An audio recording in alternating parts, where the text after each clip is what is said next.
Do you find anything humorous about your life? Oh, yes, my life has been very humorous. I mean, aside from all the fear and trembling and the forcing and financial problems, yes, I've had a very humorous life. But all those follies are part of Kyogen, aren't they? Yes, of course, but because I really didn't want to go into this part of my life in this context. ダンはもちろんパフォーマーとして日本人でテストを受けて上に登っていきます。その最高のところまでダンは行きました。in Japanese。でもダンはそれだけじゃなくてこれを in English でもパフォーマンスしました。私はその頃のダンは知らないけれども、そんなプロフェッショナルのテストまで、バイリンガルで行った人は日本でも世界でもダン一人です。Well, I guess I introduced Kyogen to Melbourne in a way. I organised a tour for Don and Shichiro around about 95 or 96 or 97, I can't remember exactly when, to Sydney and Melbourne. That was with the support of the Japan Foundation. Training with Don was, as I said, a happy coincidence. But I rocked up to his studio thinking I was going to interview him about 1960s underground theatre, and he was doing a class, and I just sat there and watched it. And then at the end, he said, "Do you want to join us?" I worked with Japan quite a bit, or have over the years, and people say, "Well, what were you doing in Japan?" When I tell them, they say, I don't really know anything about Kyogen. So, he's kind of opened it up a little bit to the Japanese population, but more so to, people around the world, or certainly in the US, who never would have had any idea. Not on a major scale, but certainly, it's kind of affected my life and my trajectory, I would suppose, in many ways. So at that time, I went through some personal turmoil, always like it goes. And then, and I kind of really just felt, I want to go far, and so I was thinking, okay, far. Oh yeah, Japan. No, let's try, of course, as you know, it's kind of nearly impossible to enter anything serious, mostly a woman. And then I heard about Duncan and, went to see him, and he immediately, he's this open guy, he says, "Oh, just come, it's..."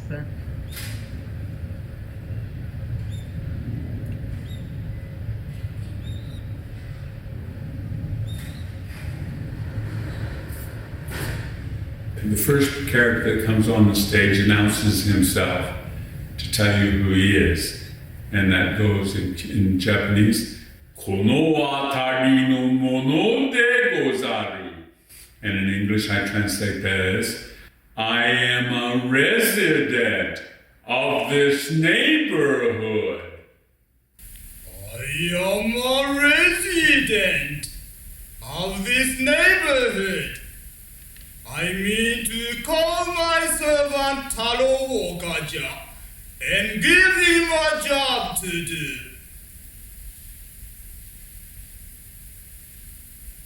Taro Okaja, are you there?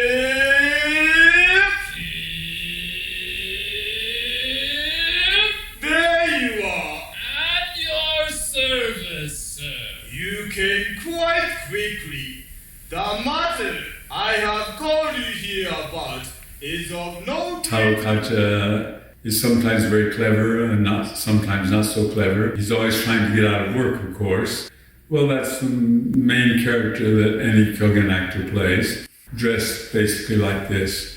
The device is always how he's going to either get out of or be forced to go ahead and do the job that the master is ordering him to do. In 1964, the year of the first Tokyo Olympics, I was able to get an introduction to Mansaku to become his student. I still say Mansaku is the best actor in the entire world, always has been. because he's an incredible actor. He has the greatest technique, the greatest expressive abilities. I can't really explain any further than that. There's a way in which a walk forward in a Kyogen movement or an arm movement will end. Kyogen and Noel work on the principle of a kind of a relationship to center and floor. So you're drawing the energy up through your legs, you're holding it through the kind of essentially the solar plexus. It's very much a form that movement originates from there. And so if you think if a movement extends out from there down your arm and then you want to stop that movement, there's a way in which Noh and Kyogen actors actually complete the movement. It doesn't just sort of fade out.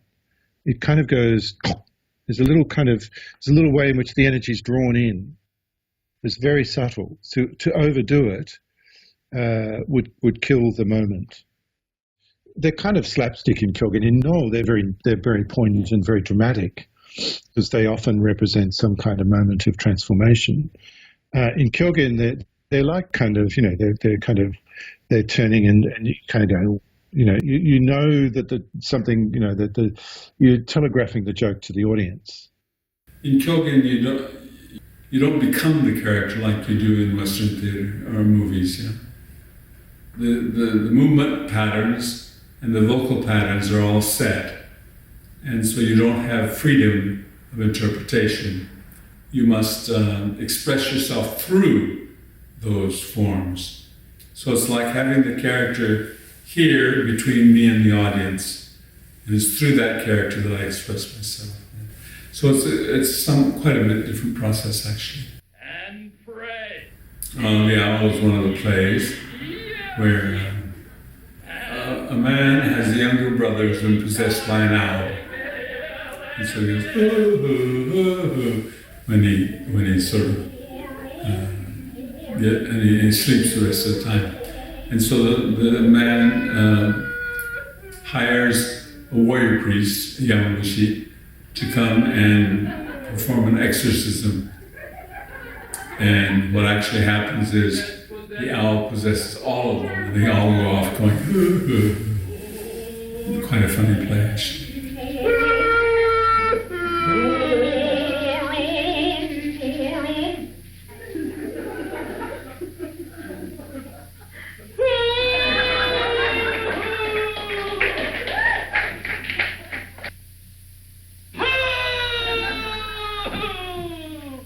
What is the advantage of having a form?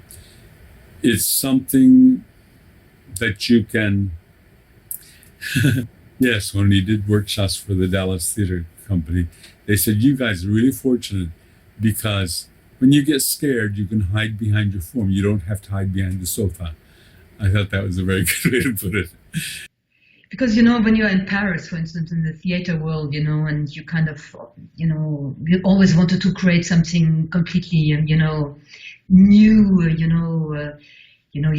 need to be the new genius coming out, but for me, Kyogen, and for me, it was like a healing, nobody asked me to invent anything or to be new, and I just repeated what hundreds of people have done before me, for hundreds of years, and they just did the same. And that was really good for me, because doing it 1,000 times, but then the 1,000th time, you've got the impression suddenly you're able to do it. Or kind of it comes, you kind of, it rises in you. And it's got a lot in common with, the Commedia dell'arte in Italy. And it's just, there were certain kind of human-to-human cathartic experiences that I think you find in all cultures, and it's just another interaction with that.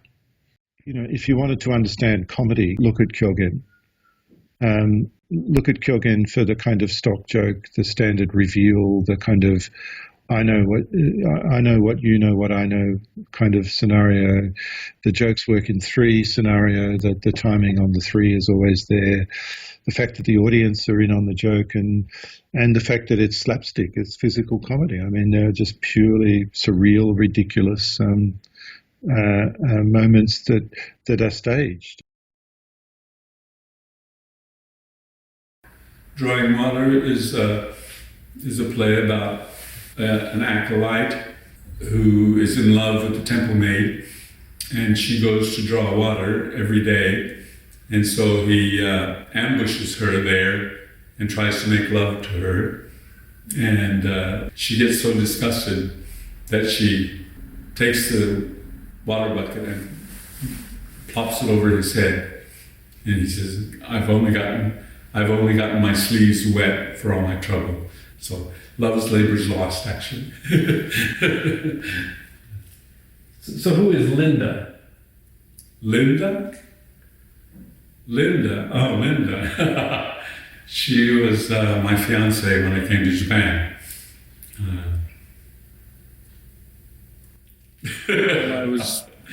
I was trying to convince myself that that's the way I wanted to go.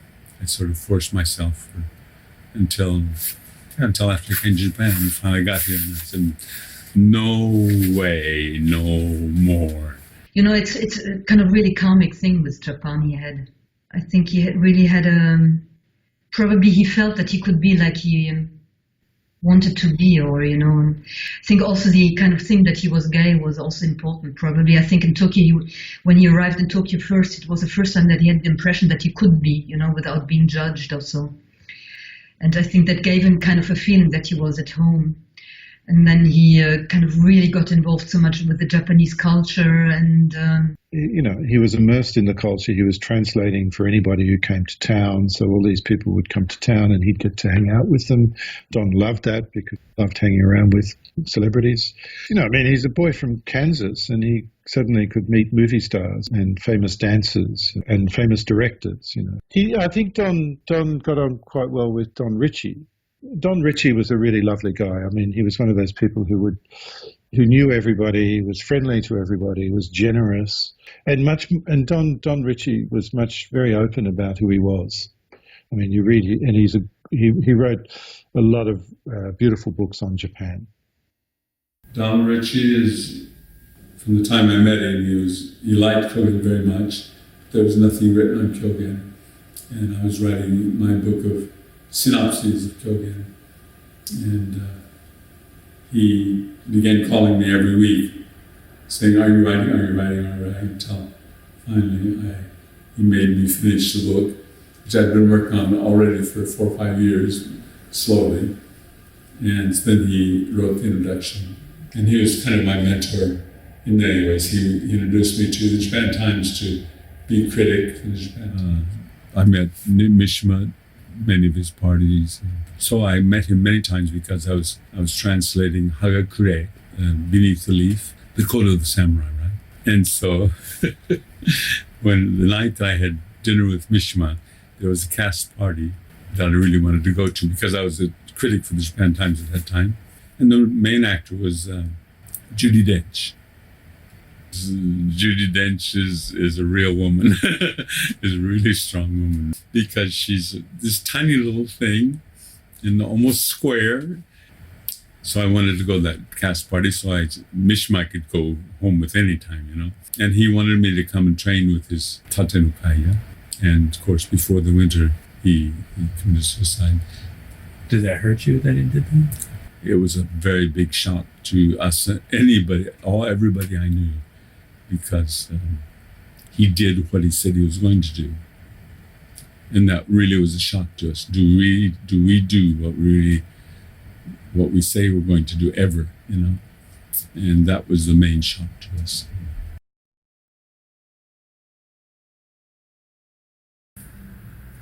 Everything, staying in Japan and doing the things I really wanted to do. And let's see, before I did Kyogen, I studied Japanese classical dance, kabuki dance, for 3 or 4 years. Have always been very stressful because I do things that nobody's ever done before. And so I become quite exhausted just from sheer effort of maintaining my life here in Japan. And I'd gotten to the point on almost all levels where my tension was about to overcome me.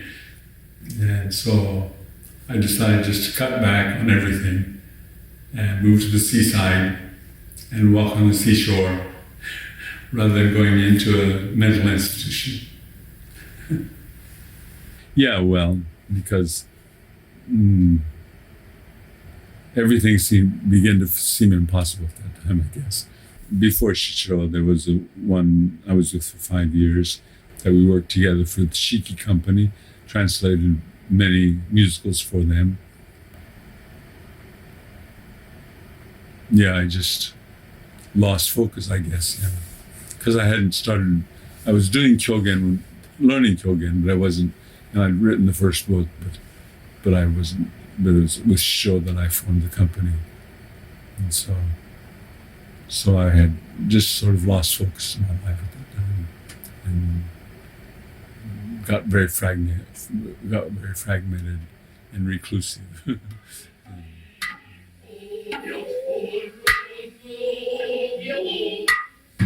I was asked to help organize and be the MC for a program that in which all the headmasters of all the Kyogen schools and the No schools perform.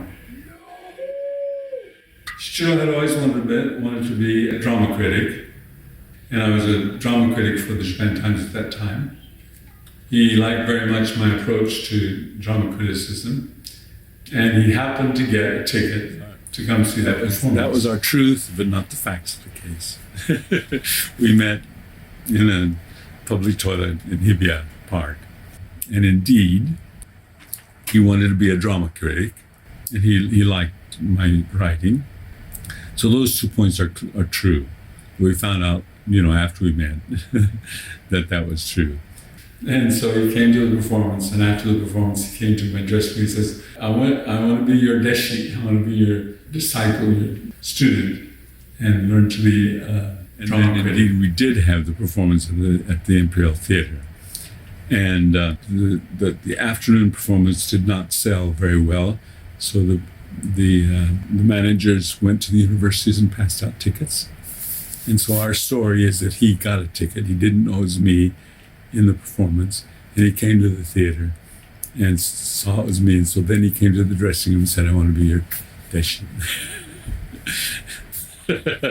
So we repeated that in interviews so frequently that we could be interviewed together and give the same answers because it became the truth for us, aside from the facts. Yeah. And he did want to be a drama critic, and he tried for a while, but then editors chopped him up so much, as the editors always do.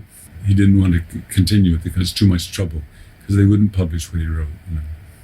So then I taught him voice, and I took him to ballet classes, and so my criticism was really centered around performance and direction rather than text or interpretation of text.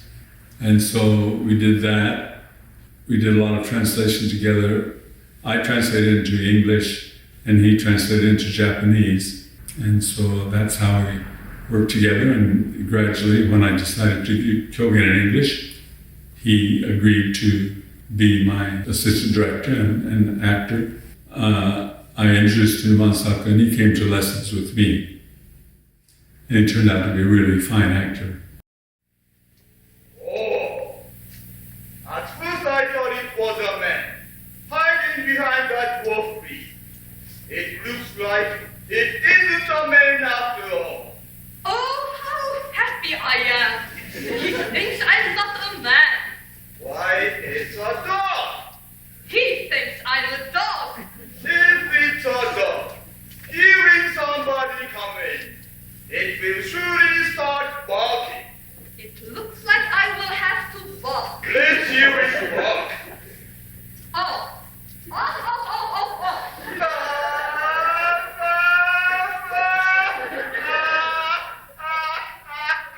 Shichiro had a more fire coming out, And I loved playing with him. He was great, Sometimes he did, It was really Don, in one sense, he was more rigid, It's just when you say rigid, Don had something kind of more very rigid. You know, the formal. You know, probably because he's not Japanese, he tried to do it even more formally than Shichiro. In the beginning, he said, "Well, who's ever going to watch us? You know, why do it in English? You know, it's easy to understand in Japanese if you just have a synopsis." And I said, "Well, the look of Kyogen, the movement of Kyogen, the use of the voice is very Japanese, but the content is entirely universal." Kind of the official version, a little bit, was that the Japanese were not interested in Kyogen anymore. It's just an old thing, you know, nobody's interested. And the fact that some foreigner, some gaijin was interested, you know, and did translate and did play it in English, you know, kind of the Japanese were suddenly thinking, oh, that's interesting, let's go and have a look. So that's kind of a little bit the official version. I'm not really sure if that was really the case. I think it was kind of really in French we would say un délire, you know, it's a delirium, you know, kind of one of the strange trips of some gaijin, you know. And so we started training, and for I think a little over a year, and then we gradually got invited to performances, and they gradually became bigger and bigger performances with more and more money, and we started sponsoring our own performances and performing at no theaters, and for international women's clubs and Fulbright scholarship groups and tourist groups and all kinds of things like that. Thank you. We will be talking afterwards, so I will say very little right now. I did a lot of work with Don in Tokyo because he used to do these lecture demonstrations, and he had a kind of almost regular gig with one of the Japanese tour companies that basically brought American tourists over. I mean, these were old these were people from Florida or Texas, really kind of weird people. But they always appreciated the fact that he was an ex-military and so, you know, and then he would do this very kind of simplified version of the lecture of the history of Japanese theatre. They would have some Japanese food in this beautiful, beautiful, beautiful tea house setting, and then we'd perform a Kyogen play in English, and then he'd answer some questions.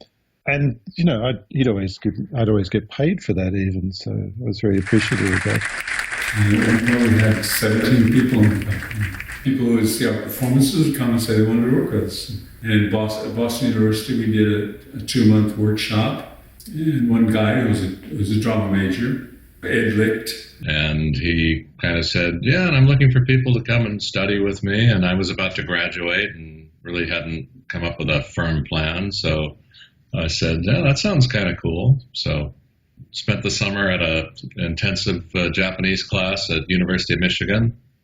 And at the end of the summer, I went to Japan. And when he graduated, he wrote to me and came and worked with us for 5 or 6 years. You know, join the troupe, perform with the troupe, you know, rehearse. You know, we rehearsed, I can't remember how many times a week, but maybe 3 or 4, I can't recall. You know, it was interesting. I met both his parents and his sister, and, you know, when we traveled, or we all toured, you know, we came over here and went to 3 or 4 universities and performed. It was Shichiro, Don, myself, and his 2 parents and his sister in a motorhome, going from campus to campus. So it was interesting to see him with his parents, and he was very close to them, and his sister. And so it was a side I hadn't seen. Yeah, I mean, Don has this kind of American thing where he can also talk quite well, you know. I think Don was more secretive, commonly, because his family was his father was a preacher, right? You know, I think knowing that his son was gay, I think he told me once that his mother came into the shower when he was Don was back home with Shichiro. And his parents were living in a trailer or so, and so they gave them a corner in the trailer, and then they were in kind of this park, and they were in the shower, you know, and having sex in the shower, and his father came in, at that moment, and that must have been kind of the world was collapsing. And we looked around. At one point, my dad's face appeared and disappeared. But then after that, my dad was more fond of Shichiro after that. And I don't think he ever told me. I was born in Kansas, Manhattan, Kansas. My dad was at that time a student at Manhattan Bible College. He was there, of course, to become a Protestant preacher. I planned to be an opera singer, so I'd been on the piano since I was 4. Well, I started my sex life when I was 4 years old. Across the street neighbor, Wanda, my same age, she had twin brothers who were several years older. They had a barn with hay mow. The only way you could get to the hay mow was a set of bed springs that you climb up. So only us kids could climb up there. The adults could not climb up there, right? One day, we were going at it, tooth and nail, so to speak, and suddenly the grandmother's face came up over the edge of the floor, because, just the floor and an opening and the springs. She was a really tiny grandmother of their family. And the face came up to the nose, and we looked, and it suddenly disappeared. Then nothing else was ever said to us, but within a week, the barn was torn down. By the time I was 8 years old, I played the piano and the organ for the church for all the ceremonies. And I directed the choirs. Beginning in high school, I studied modern dance enough to be in all the musicals and play the major roles in the high school musicals. And then in junior high school, I had this very close friend. We were in music together, and we were lovers. And his name's Don also, and he was about that shorter than me, and so they called me Little Don and Big Don. And his parents owned a nightclub, and so they were never at home at night. And so we'd have kids we wanted to play with come to his place. We'd do strip poker and cheat so that the other guy would be stripped first, and then, okay, here we go. Since I'd always had an interest in theater, I directed his weddings and all the weddings and funerals. And I was the director for his radio programs. And so that way I always say I had a very strong basis for theater work. Church is more basic theater work than in the actual theater, because in the theater people pay before they come to see you, right? In the church, they pay on the way out. So it depends entirely upon the presentation of that day's ceremony. So there's a lot of bawdy humour in this as well in Kyogen. There's lots of jokes about illicit sex. There's quite a few homosexual puns. There's a lot of jokes about flutes, meaning penises and stuff. So it's pretty out there as a form. There's a play called Two Men, One Hakama, which it's like a classic slapstick gag. Basically, the two men have got to go and appear before the master or something, but they've only got one pair of hakama, and so they rip them in half, and so they basically got their front covered but not their backs. And the master knows that something's not quite right, so he starts trying to spring them. And then they do these really elaborate dramaturgies, really elaborate kind of physical contortions to try and avoid showing the fact that their backsides are essentially naked. Then in university I studied modern dance and classical ballet. I always say that Kyogen is like being an opera singer and a ballet dancer at the same time, because the movement takes really great control and daily training to keep it up. And the voice, of course, is used like an opera singer. Anno yama kara konno yama e tonde kitaru wa nani jaru ro kashira ni futatsu huppu to 襲って名乗ってピンと跳ねたをちゃっと推したうさぎじゃ。Taro Kaji's gone and trapped the badger. The master hears about it, but Taro Kaji doesn't want to give it to the master, so he hides it behind his back. The master orders him to do a dance and song, and when he's kneeling down at the end of the song, the master comes and jerks the badger, takes the badger from him. And then they sing and dance together, and at the end, they do the rabbit dance. And at the end where it's a rabbit, the master says, it's a badger.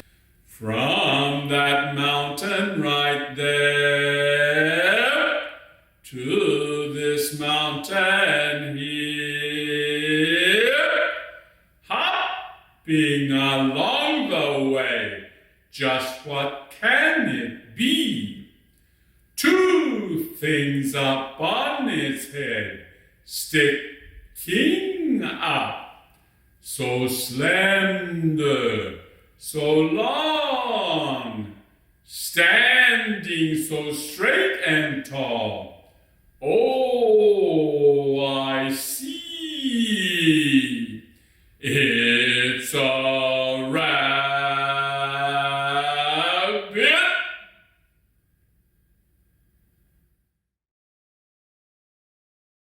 ああ、もう、それはね、もう、一言で言えないくらい、とっても大きなコントリビューションですね。ダンが、狂言を翻訳した100曲か200曲あると思います。ダンがもし日本に来なかったら、それは今英語になっていないので、ダンがしたことは奇跡かな。I think to date, I'm still translating more. I've translated there are 257 in the entire repertoire. I think I've translated about 220 of them. There are some word plays that you have to sort of manipulate a bit. Busu and rusu, meaning watch the house, someone to watch the house when someone's gone, sound the same, right? Busu and rusu. So in English, of course, that doesn't come across directly. So I decided to say a person named Busu and a poison named Busu, because everybody knows that in Brooklyn dialect, person is poison, right? And so that was the biggest cheat I ever did. They say what you lose is the poetry, but I think he captured the poetry as, he was very careful, very artistic, and trying to, really not just translate the words, but translate the element of Kyogen into English, because, it's very physical. And, it kind of came to a head or a point with The Last Samurai, came full circle back to Don. And he was the first AD on Last Samurai. There's a Kyogen performance that takes place in a particular part of the movie that he was very helpful. He helped coaching Ken Watanabe in his performance of the Kyogen, and just, various aspects of that production. And so Watanabe Ken jumps on the nose stage during a Kyogen performance, and he gets behind one of the main characters who's wearing a mask, and the arrow comes and breaks the mask in two. So, because of it, that's my claim to fame. A number of things, I think. The first thing is, of course, the translations. I mean, I think Don's translations are really good. And they give an insight into Kyogen. They show us the these stock jokes replayed in comedy in the 20th century constantly. I think Don intuitively understood that. Second thing is, I think his relationship with Nomura and the fact that he was able to help Nomura. Training is with a Kyogen actor or no actor like that is is a commitment. You pay a fee each year, which is not inconsiderable, and you go to class every week or every 2 weeks, and you pay to be in an annual recital. The Noan Kyogen actors have a slightly blasé attitude to their students sometimes, I would say. Although Nomura, I think, took his teaching very seriously. But I think there was a period where Nomura he was the first person to take Kyogen overseas. He went to America. He went to Europe. He used these surtitles for Don's translations. Don would go on the tours with them and translate. And, basically, if you've ever seen people in those situations, you're on call all the time. It's basically a 24-hour day gig. Don would do that, and I've always felt, this is where you could say, well, if you're in a traditional form, there's no place for the ego anyway. So what do you expect? But I always felt that Don should have been given more respect in a way, or more appreciation for his work, because it was enormous the amount of work he did. I think he was trying to make a mark. But did it really function? I'm not sure. I think he was nearly never considered in any way any serious from the Nomura family. And Shichiro helped him, but it kind of was more out of fidelity, out for Don more on a personal level. It was, I think even Shichiro was very difficult for him. Can you tell me about your relationship with Shichiro? Well, as I told you about how it all started. And in about 1978, Mansaku invited him to come back to become a member of their company. And so he became a full-fledged professional with the Nomuras, changing his name Shiro to Shisaku. Mansaku gave him the Saku of his name, which is otherwise unprecedented. Mansaku has never given the Saku of his name to anyone else. And so he worked with them for 20 years while we were doing Kyogen in English too. And he was during those days, he was often much too busy with Mansaku to do Kyogen in English with me. So he did less and less, Which at first, was okay. And he didn't get any pay at all for 10 years or so because he was in training with them. Then he began to act with them more and more and get incredibly good pay.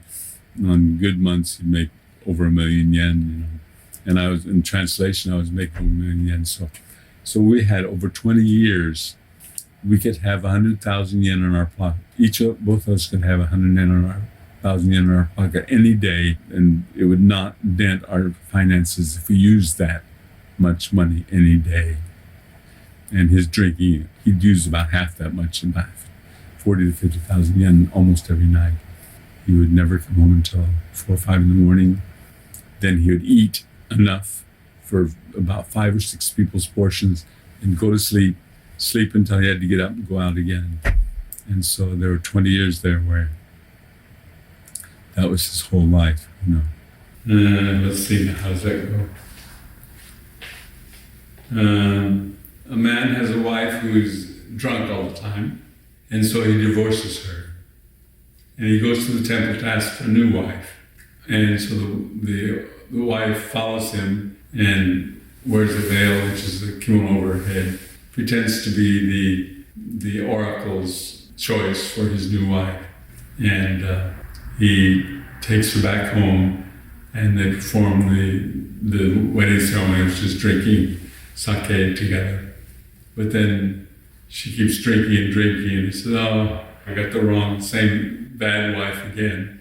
And then finally he pulls off her veil, and it's the old wife back again. Come home and spout off very mean criticism of me and everything when he got drunk, but he never remembered in the morning.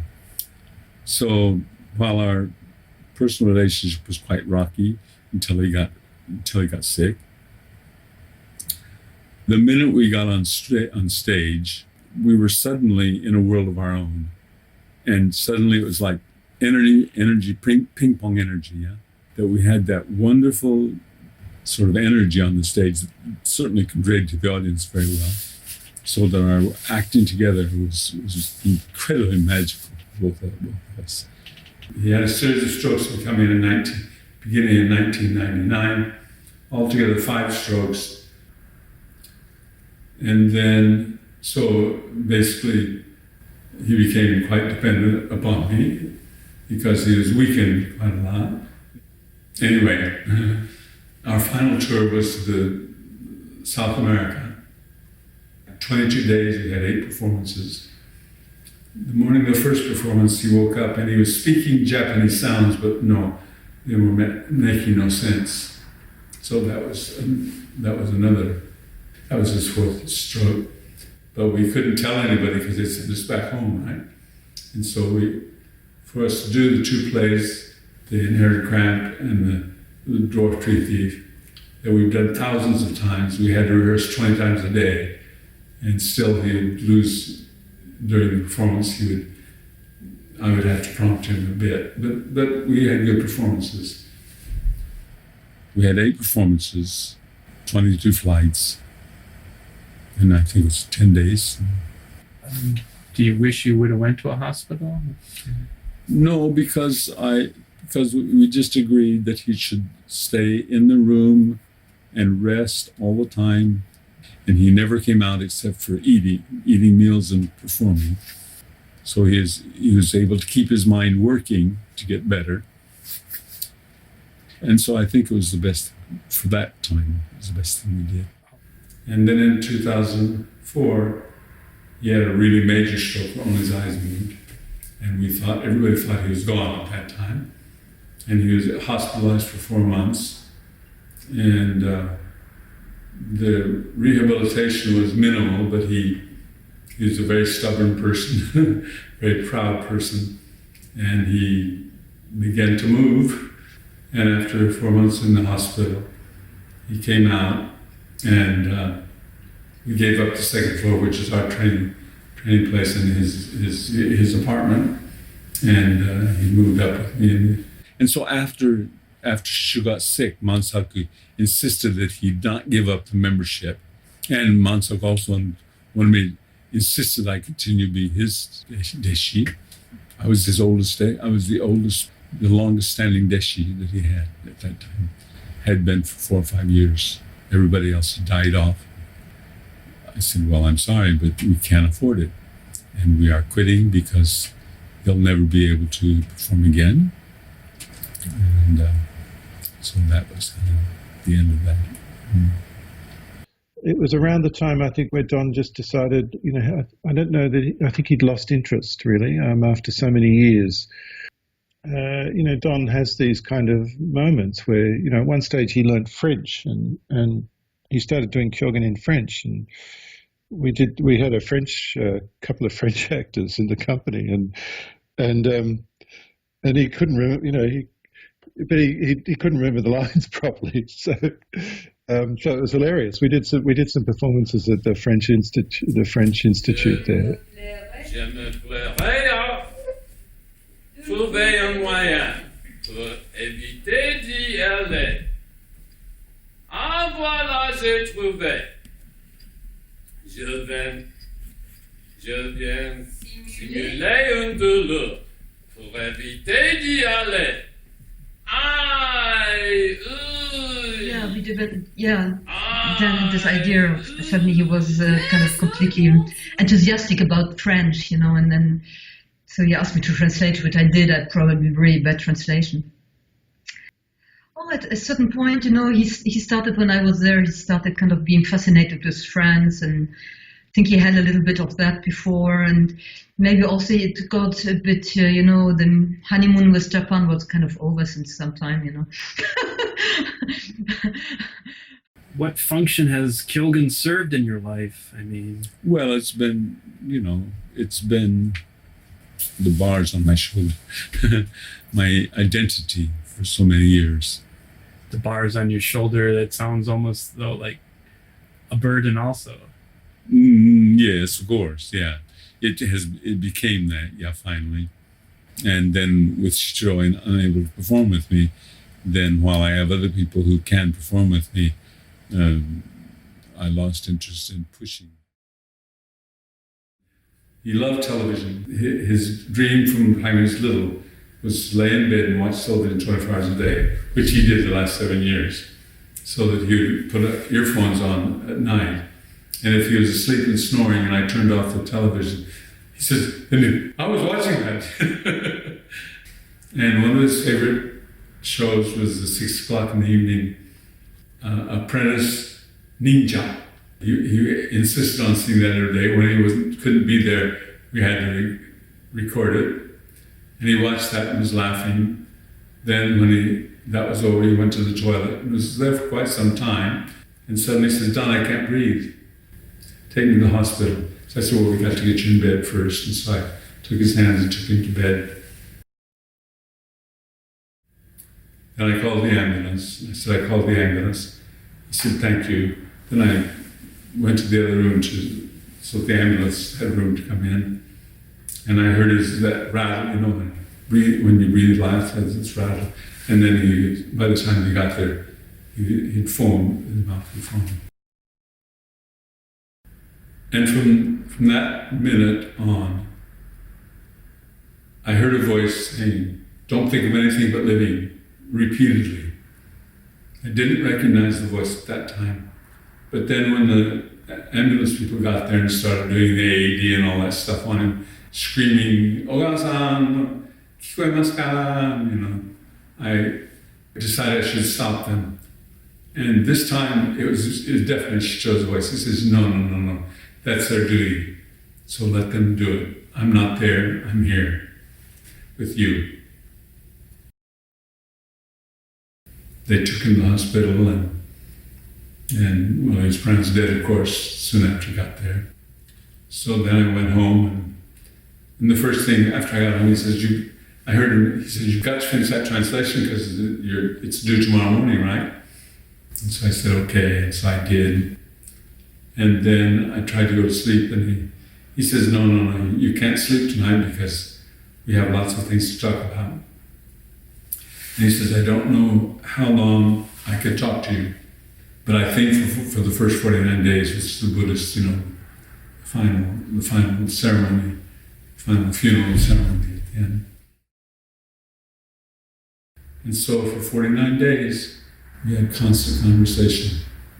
And so on the 49th, before the 49th day ceremony, he said, I really don't think I'm going to be able to talk anymore. And then he says, oh, by the way, today is the 40th anniversary of the day we met. And I had forgotten it. And so that was about the last thing he ever really said, but he was there sort of silently advising me for another couple of years.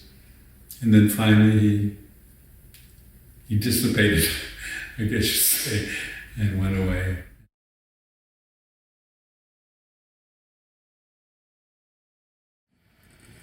The first time he came to my house, usually I always say that if you want to have a relationship with somebody, you can't just give them a telephone number and say, call me. You have to set a date for the next meeting or you never see each other again, or it never works. And so after he came to my house the first time, rather than just handing him my meshi and say, call me sometime, I said, here's my meshi, come again tomorrow? And he said, oh, okay. And so he came about 30 minutes late the next day and knocked on my door, and I opened the door and he was standing there and says, I've never done this before. I said, what do you mean? I've never done this before. Well, I don't know what you're talking about, but anyway, come in. And he said he had never slept with anybody twice in his entire life. We both liked to play around, and so that was the way we lived. And did you have to worry? I mean, AIDS came out when you were probably in the 80s. Was that ever? That was part of Shichiro's problem. He was in the United States when AIDS broke out, and he was doing everything, narcotics and drinking there constantly for half a year. And so he had gotten it, and it didn't develop until 20 years later or so. And so when we found out he had AIDS, when he had his biggest stroke, then I had said, I've got to have blood tests now. And I need to know now. So usually it takes 4 or 5 days. I said, well, I need to know today. But I didn't have it. And so for 7 years, it was like raising a child, because he was so weak when he came out of the hospital. I had to hold his hand when we walked around. We went to Enoshima one time. We liked to go to Enoshima to the naked Benten, who's the goddess of the performing arts. And so we went down there in the very strong winds that day. Suddenly, he was 2 or 3 steps behind me and said, Don, help, help. And he was like this. The wind was about to blow him away. He was still so skinny. And so I took his hand. We decided, okay, we'll eat tonkatsu. He loved tonkatsu. There's a tonkatsu place just across the bridge. So we ate there and got on the train and came back home. And so after Shisho got sick, he encouraged me. He said, you should find a lover. The 3 of us are very, very good friends, and he helped me take care of Shisho for the last... We've been lovers for... This is our 16th year. And so Shisho totally approved and liked Shige very, very much. I have never had a relationship in my life where in more than 15 years, we've never so much as frowned at each other. The other magical thing about Shige is, for the first time in my life, since the day I met Shige, I haven't wanted to touch anybody else. So that exclusivity is my first experience in my entire life. And it has been part of the real incredible magic of Shige. And since then that I've begun to really live in the present for myself only and in my own way. Yeah, it was never really Kyogen and only Kyogen, and in my life I do nothing other than Kyogen, you know. I think it was mostly also with with my daughter. And at a certain point, after 6 years in Japan, I just was craving to see a tree, just a tree that would just grow, and nobody would cut it. My wife was pregnant, and we just decided it was time. We wanted to have our baby in the U.S., so that was kind of the motivating factor. But it was a good time just to kind of expand horizons and see another part of the world and learn another culture. By the time I left, I fairly fluent in Japanese, and so it was just the time had come. I came from a generation of scholars who were trained in a very different style of Japanese studies that was kind of anti-essentialist, very theoretical, very postmodern. You don't have a kind of uncomplicated longing for a place that, say, Donald Ritchie had, or Donald Keane had, or you're kind of trained to be skeptical. And they were the great translators too. That was all the translation was done. We just do criticism now. 残念ながら日本人は日本の伝統の文化に対して非常に無知です。ですからダンのこともどうしても光が当たらないんですけれども、ダンがやってることはもう日本で勲章をもらったり天皇陛下から、書状をもらったり、それくらいに値することをダンはやってます。There are 7 happy gods in Japan that are very famous, but in Kyogen there's only one happy god, and it's just a happy god blessing his worshippers with song and dance.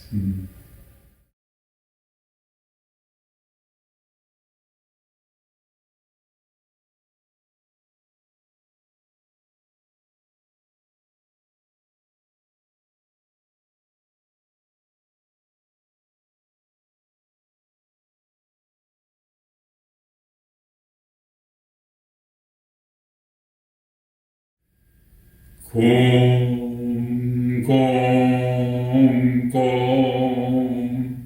It's a master in Taro Kaja play, where the master orders Taro Kaja to go to Kamakura and buy a gold sword.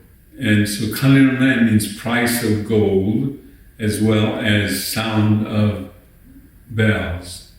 And so he thinks he's supposed to go and find the sound of bells. So he goes to different temples and he comes back home and he imitates the sound of those bells. There was one where the bell was broken, and so that was chaka chaka chaka chaka. And one was very thin sound, so it's ba. That's where the master finally gets angry at him. Said, I sent you to buy a sword, not get the sounds of bells. You worthless rascal! Get out of my sight!